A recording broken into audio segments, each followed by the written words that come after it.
Seberapa sering kamu memikirkan otak kamu? Mungkin tidak terlalu sering. Ada begitu banyak hal lain yang perlu dikhawatirkan. Hal-hal besar seperti pekerjaan, sekolah, keluarga kamu, atau hal-hal kecil seperti apa yang akan dimakan untuk makan malam nanti. Seperti kebanyakan orang, kamu mungkin menganggap otak kamu sebagai organ yang agak sederhana. Ada beberapa syaraf di dalamnya yang mengirim sinyal ke tubuh kamu, dan sinyal itu memberitahu cara melakukan sesuatu, seperti berjalan atau berbicara. Tapi otak kamu sangat kuat dan juga sangat sensitif. Ini dipengaruhi oleh lebih dari sekedar apa yang kamu pikirkan atau seberapa banyak kamu tidur. Faktanya, ada banyak hal yang tak terduga yang memiliki pengaruh besar padanya. Beberapa di antaranya dapat membuang kemampuan kognitif kamu, dan bahkan membuat kamu merasa berantakan total. Dan sementara kamu mengira kamu mengenali diri sendiri dan bagaimana kamu bekerja, hal-hal berikut dapat mempengaruhi otak dan perilaku kamu dengan cara yang bahkan tidak kamu sadari. Nomor 1. Stres ibu kamu saat menunggu kamu. Kamu dilahirkan sebagai cetak biru bagaimana otak kamu berkembang, tetapi bukan hanya gen kamu yang membentuk cetak biru itu. Kamu mungkin tidak mengetahui hal ini, tetapi stres yang dialami ibu kamu saat dia mengharapkan kamu bisa berdampak lama pada otak kamu. Ini karena hormon stres seperti kortisol mempengaruhi janin yang sedang berkembang. Dan karena beberapa bulan pertama kehamilan sangat penting dalam hal perkembangan otak, hormon stres apapun yang beredar di aliran darah ibu selama ini akan berdampak besar. Ketika seorang ibu stres, anaknya mungkin berisiko lebih tinggi terkena ADHD, depresi, atau kondisi lainnya. Nomor 2. Bakteri usus kamu. Usus kamu adalah rumah dari berbagai macam bakteri yang membantu mencerna makanan dan menghasilkan nutrisi untuk tubuh kamu. Tapi bagaimana ini berhubungan dengan otak?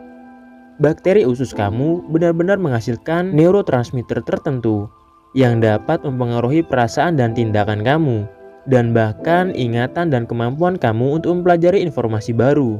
Sekarang, penting untuk diingat bahwa ini adalah korelasi. Ini tidak berarti bahwa jika kamu memiliki mikrobiom tertentu, kamu akan menjadi lebih pintar atau kurang pintar. Tetapi tampaknya ada hubungan antara kedua hal tersebut. Misalnya, memiliki mikrobioma yang sangat sehat dapat membantu meningkatkan aliran darah ke otak atau memungkinkan lebih banyak nutrisi masuk ke sistem kamu. Yang keduanya akan memberi kamu lebih banyak energi dan mempermudah belajar. Demikian pula, jika ada ketidakseimbangan pada flora usus kamu, hal itu dapat mempengaruhi suasana hati, tingkat energi dan fungsi kognitif kamu. Nomor 3. Tinggal di kota. Kehidupan di kota seringkali merupakan angin puyuh dari aktivitas, orang, dan hal-hal yang harus dilakukan.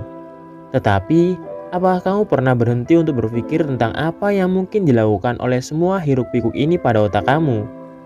Ternyata, menjadi penduduk kota bisa berdampak buruk bagi kesehatan mental kamu. Kebiasaan yang konstan, polusi, tekanan perjalanan, dan tentu saja kurangnya ruang hanyalah beberapa dari banyak cara kehidupan kota dapat berdampak negatif pada otak kamu. Studi telah menunjukkan bahwa tinggal di kota membuat orang lebih mungkin mengalami depresi dan kecemasan dibandingkan dengan mereka yang tinggal di desa. Nomor 4. Flossing. Flossing adalah bagian penting dari kesehatan mulut.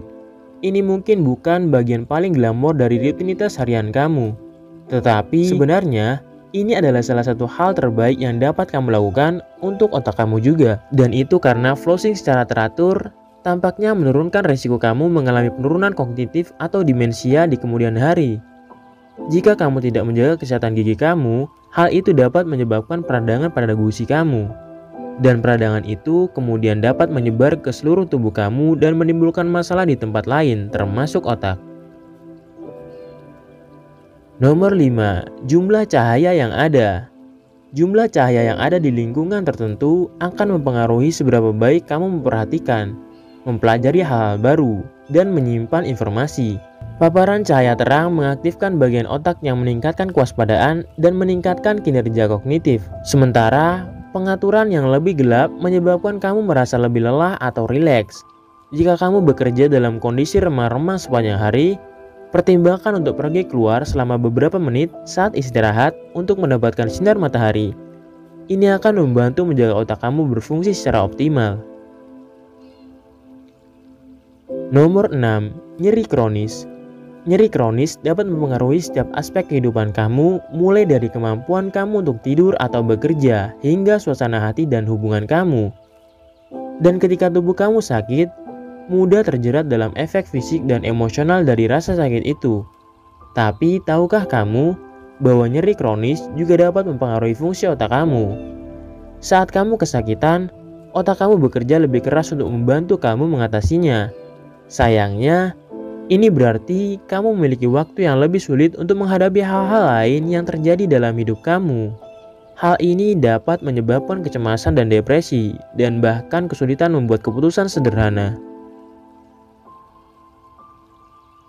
Nomor 7. Media yang kamu konsumsi. Media adalah alat yang ampuh dan dapat memiliki efek yang sangat besar pada otak kamu dengan cara yang mungkin tidak kamu sadari. Lagi pula, saat kamu menonton TV, mendengarkan radio, atau membaca sesuatu, otak kamu memproses informasi dan membentuk opini tentang apa yang kamu lihat dan dengar. Namun, tidak selalu mudah untuk membedakan antara pikiran kita sendiri dan apa yang telah dikatakan orang lain kepada kita.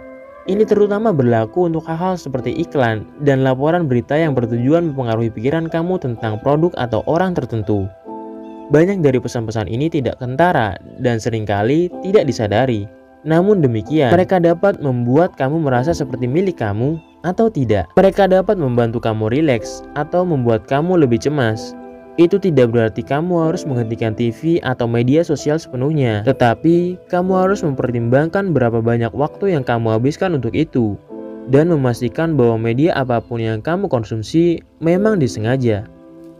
Nomor 8. Cuaca, suhu, kelembapan, dan variabel lain di lingkungan dapat mempengaruhi otak kamu. Studi telah menemukan bahwa ketika orang terpapar suhu dingin untuk waktu yang lama, mereka lebih mungkin mengalami depresi dan kecemasan. Ternyata, orang yang tinggal di iklim yang lebih hangat juga lebih optimis. Konon, paparan suhu dan kelembapan tinggi, terutama di lingkungan kerja, sebenarnya dapat merusak kinerja mental dan mempengaruhi neurokimia otak. Nomor 9. Tingkat aktivitas kamu.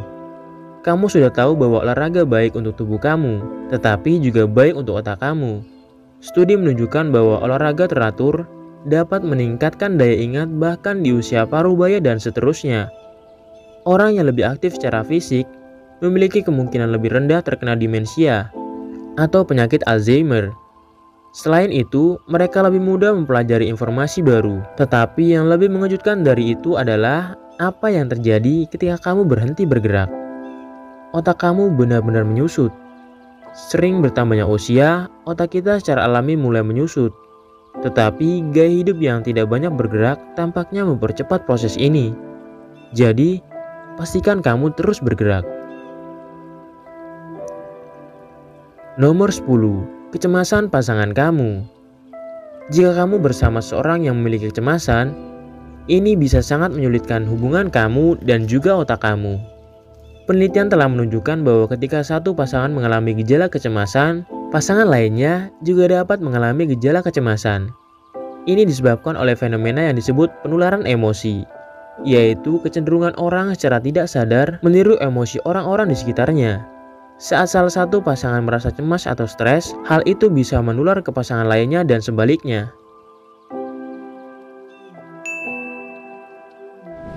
Sekian video kali ini, bagi untuk kalian semua, terima kasih.